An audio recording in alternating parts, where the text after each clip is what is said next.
DMI 플러스 D와 마이너스 D가 보여주는 차이값 플러스 DM은 금일의 고가에서 전일의 고가를 빼야 되겠죠. 우리가 흔히 마이너스 DM이라고 부르는 것은 전일의 저가에서 금일의 저가를 빼면 절대값, 시세라는 것은 분명히 높낮이가 있고 그 안에서 흔들림이 있고 출렁거림이 있지만 그 시세의 질이 무엇이냐가 바로 우리가 추세다라는 것을 보여주는 거예요.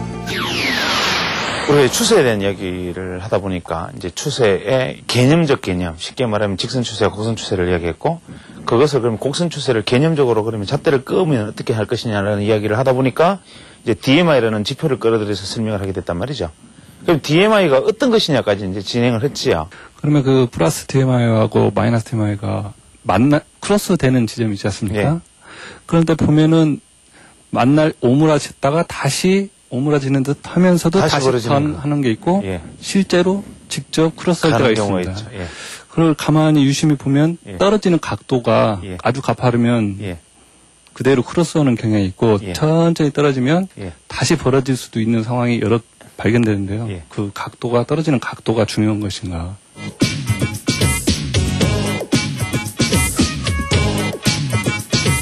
제가 드리고 싶었던, 말하고자 했던 핵심 요지, 쉽게 말하면 추세에서 말하고자 하는 핵심 요지를 먼저 소위 말 학습 목표라고 이제 말씀을 하신 것과 같아요.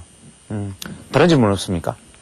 그 DMI가 크로스 될 때 청산을 해야 되는 건지, 저는 청산 시점이 다시 그 DMI가 벌어지면 팔았던 게 다시 가격이 그 가격이 변동이 생기면 괜히 팔았나 하는 청산 시점에 대해서 잘 궁금하거든요. 자, 넓은 범주에서는 같은 말씀을 하셨지요. 사실 뭐 시장이라는 것이 여기서 더 포지션을 강화하느냐, 청산하느냐, 뭐 이 문제 아니겠어요?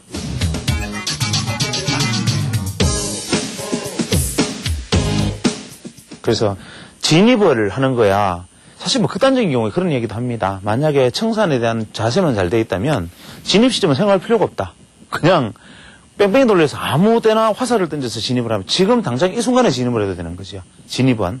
왜냐하면 방향이 밑으로는 위로만 맞추면 되는 거니까 그 방향이 거꾸로 가면 나오고 맞으면 진입은 일단 된 거니까 그 상황에서 현물과 틀리단 말이에요. 그래서 그 상황에서 이제 아니면 어차피 그냥 확률 반반이니까 나오는 거니까 다만 그 안에서 포지션을 강화할 것이냐 청산할 것이냐의 문제이겠죠.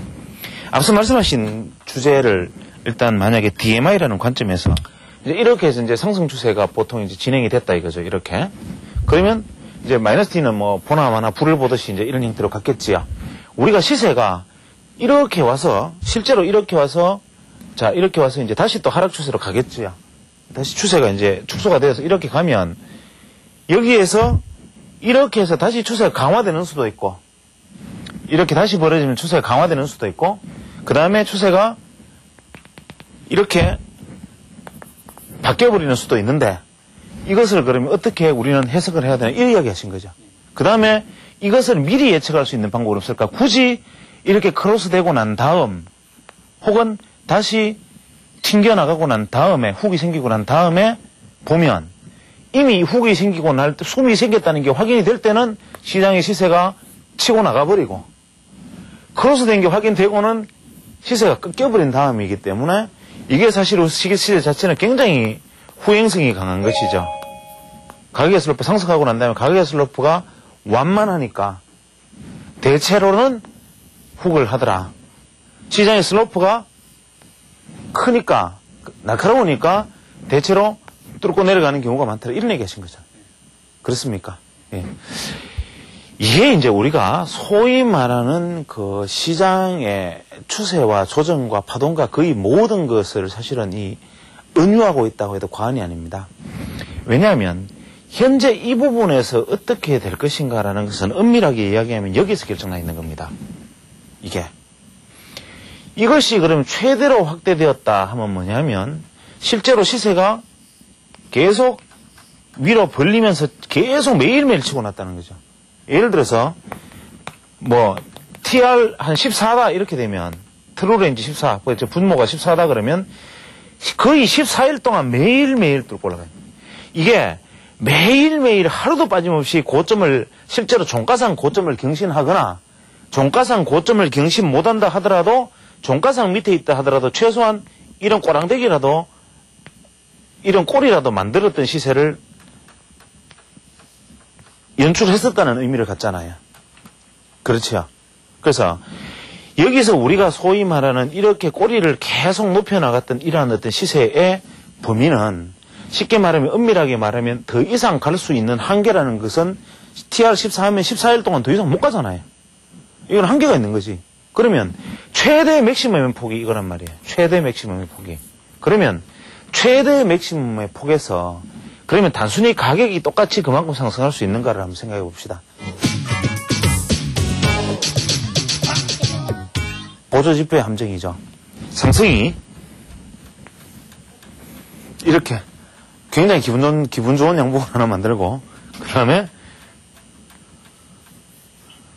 이런 거 하나 만들고 그 다음에 또 뭐 이런 거 하나 만들지요. 이건 음봉이 되겠다, 그죠? 뭐 이런 거 하나 만들고 이런 형태의 가격의 시세가 있을 수 있는 거예요. 그죠? 그 다음에 또 두 번째로는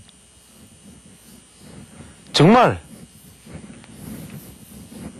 이런 시세가 있다 가정을 합시다. 이게.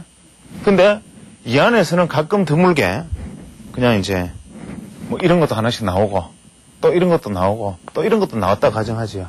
매일매일 올라서 100% 된 이 그림하고 그냥 막 진짜 한없이 오르면서 잠깐 올라보였던 이 그림하고 우리가 지표상 값은 어떤 게 더 과열로 보입니까? 이게 더 과열이죠. 당연히. 이게 지표의 한계란 말이에요. 그래서 우리가 사실 지표가 가지고 있는 한계라는 것은 무엇을 봐야 하는가 하면은 실제로 그 지표 값이 보여주는 것과 실제로 그것이 가격이 보여주는 객관화된 가격을 같이 살펴봐야 되는 거죠. 그래서 우리가 보통 이런 추세 지표라는 것은 현재의 방향성을 이야기하고 있는 것이지 추세 지표 값이 크다 적다라는 것이 가격 논리의 강도를 말하는 것은 아니다 이 말입니다. 추세 지표 값이 크면 클수록 강력하면 강력할수록 우리가 수익을 취할 수 있는 이익의 값이 크다 이게 아니고 추세 지표의 값이 크면 클수록 이익을 취할 수 있는 확률 이것이 크다 이 말이에요. 그러니까 내가 얻을 수 있는 게 추세 지표가 강력한 추세를 보였을 때 그 추세에 뛰어들면 얼마를 많이 벌 수 있는 확률이 높다 이 말이 아니고 1원을 벌든 10원을 벌든 100원을 벌든 50원을 벌든 간에 버는 쪽에서 있을 가능성이 높다 이 말이란 말이에요. 예를 들어서 우리가 이제 상승 추세에 놓여 있던 이것이 훅을 보였다. 그러니까 마이너스 T가 이렇게 훅을 보였다. 이렇게 가정을 하면 이렇게 훅을 보인다라는 것은 시세라는 것이 어떤 축선의 형성이 된 다음 가격이 소위 말하는 시간을 반영하기 위해서 가격이 시간을 보낸다 이 말이 가격이 시간을 반영하기 위해서 또는 가격을 반영하기 위해서 가격을 조정한다 두 가지잖아요. 쉽게 말하면 가격 논리의 관점에서 시장의 조정폭이 이렇게 슬로프의 퍼센트의 가격이 하락이 있었을 것이고 만약에 시간을 반영한다 하면 쉽게 말하면 횡보 조정 내지는 어떠한 형태의 시간을 반영하는 형태로 흘러갔었겠죠. 시간을 반영하는 형태로 흘러가면 어떤 현상이 생깁니까? 50%의 폭 이하로 내려갈 수 있는 플러스 T가 없고 50%의 폭 이상을 넘어서는 마이너스 T가 없다. 그러니까 쉽게 말하면 비추세 구간에 진입해 있다 이 말이잖아요.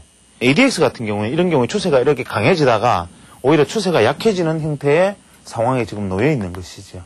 그래서 만약에 이것이 크로스를 하지 않고 이렇게 훅을 보여줄 것이다. 이렇게 가면은 조정각이 이렇게 뜨는 것으로 봐서는 이것에서 이렇게 훅하는 슬로프를 보여줄 것이다 생각하는 것은 가격과 지표라는 것을 우리가 같이 포함해서 생각하면 그런 착각을 불러일으키지만 실제로 이것이 우리가 각도가 이렇게 와서 이렇게 왔다, 각도가 이렇게 와서 이렇게 왔다 하는 논리 때문에 이것이 훅을 보인다, 크로스를 한다는 것은 아니다 이 말입니다. 이거는 가격 논리가 아니라 방향성의 논리이기 때문에 이것은 어디까지나 그냥 조정의 가능성이 있는 것이다. 옆으로 오든 밑으로 오든 각이 꺾이든 펴지든 무조건 조정의 가능성이 있는 것이다. 다만 이것이 훅이냐 아니면 크로스냐라는 것을 예측할 수 있는 방법은 다른 방법이 있는 것이죠. 그 부분에 대한 얘기는 또 계속 논의를 하기로 하죠.